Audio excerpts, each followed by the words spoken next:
Alright everybody, welcome back. In this video, it's a remake. I did this one the other day, but there was no audio.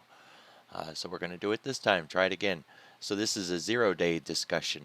And what I want to point out is when you do a trade near the money or at the money, you get an entirely different outcome than if you did it uh, out of the money. So this trade I'm putting on is very close to being at the money. I got one in, one out.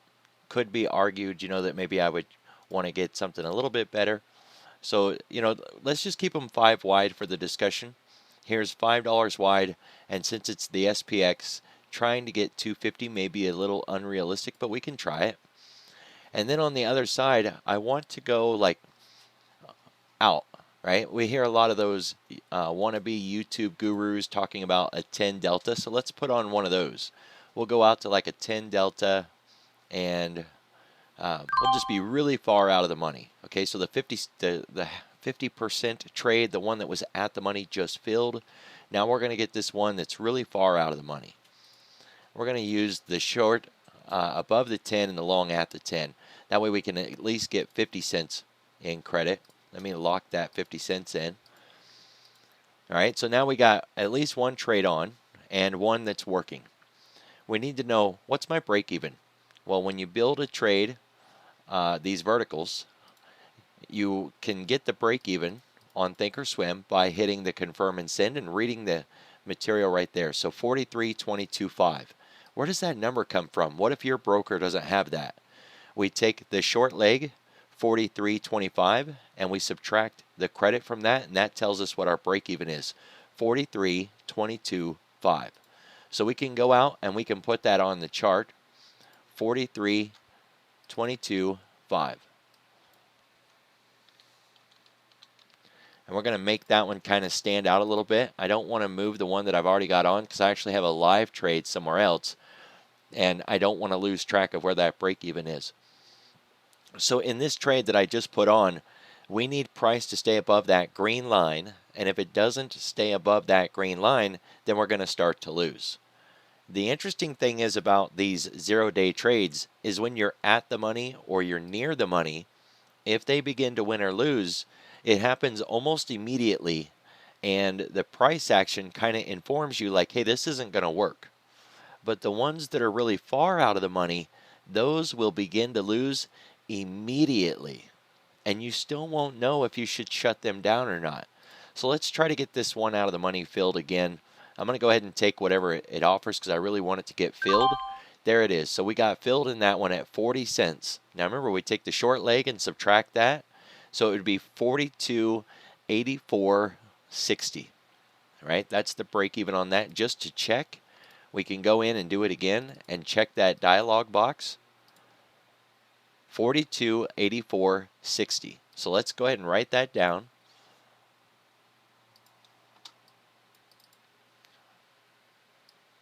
$42.82.60. So we need price to stay above that level or we're going to lose. Now, the way a lot of people do this is they'll see that as a safe trade. They'll say, well, I'm very far out of the money. I'm looking at like a 10 delta, which is a 90% chance of being right. I'm going to put this on. And of course, they see the 40 cents and they say, well, I want more money. And they'll get more of these, right? They'll sell 2 or 3 or 4 or even 5 of them, and they'll put them on. Now, a trade like this, as soon as you get it on, if you take any heat whatsoever, it immediately starts to lose. Well, how much could it lose? This is a $5 trade, and I've got 40 cents in credit, so it could lose $460. How will I know when to close it if the trade is immediately a loser? Now, recognize what I need at a price, right? I need price to stay above this green line all the way down here.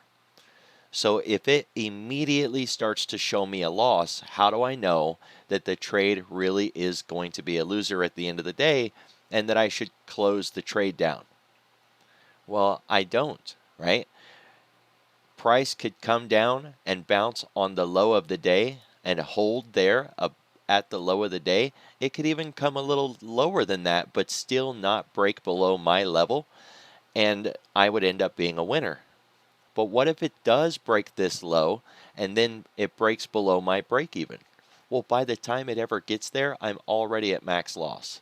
So I need to have that decision made long before price ever gets there, but there's nothing on the chart to tell me that I'm right or wrong.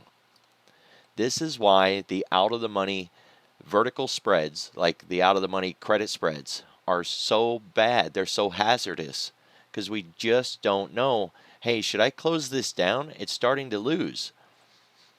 Maybe price can come back inside my range. Maybe it won't even fall below my range, right? This is the one that we're talking about down here. If it stays above this by the end of the day, I'm going to be a winner. But immediately the trade is losing, right? Like even right now, that trade is losing. If we want to see this trade while we're out here on the chart, we just hit that little pop-up, and since we have it built, it's right there, right? So that's the trade we're in, and we filled it for 40 cents, so we're losing right now already, and price is still acceptable, right? This is showing us that we're not technically in a losing trade because price is above our break even. So when we put on a trade that's out of the money like this one, we have to be very confident that price is going to hold that level. P&L alone won't tell us to get out, right? That's where the hazard comes in. So what I try to tell people, and the way that I teach it, is if you're going to go out of the money, make sure you're very confident about what you think price is going to do. And this is where most new traders get it backwards, right? They'll get closer to the money when they're confident, and they'll get farther away from the money when they're not confident. And they'll say, well, I'm just not sure. Let me go really far away, and then I'll feel safe, and I'll put it on way out here.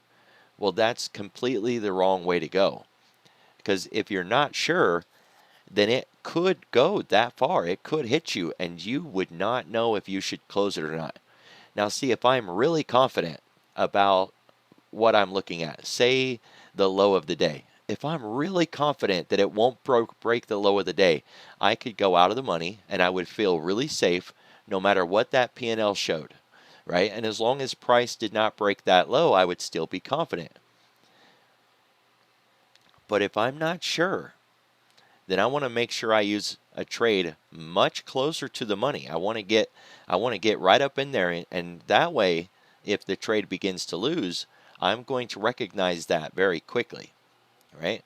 So going at the money, or even one in and one out of the money, that one is what new traders avoid. They say, well, I don't want to go at the money because then I actually need to see price go somewhere. That's true.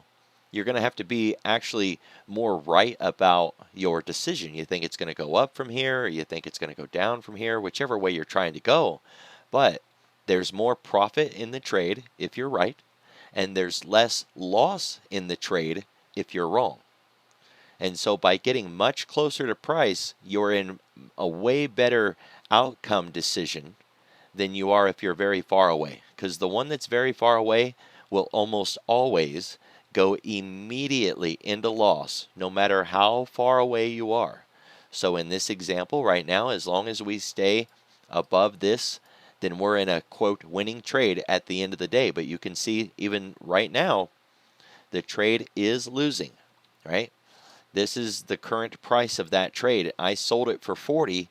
I need it cheaper than 40. And right now it's not. But we would not know for sure. Should I close it? Should I hold it? I don't know. It's already losing, and price hasn't even done anything yet. I'm already losing. So when you go to put on those 0-day trades, what I recommend is to be a lot more confident about what you think the outcome is for the day, and then go very far out of the money. And if you're not confident, then bring that trade in a lot closer.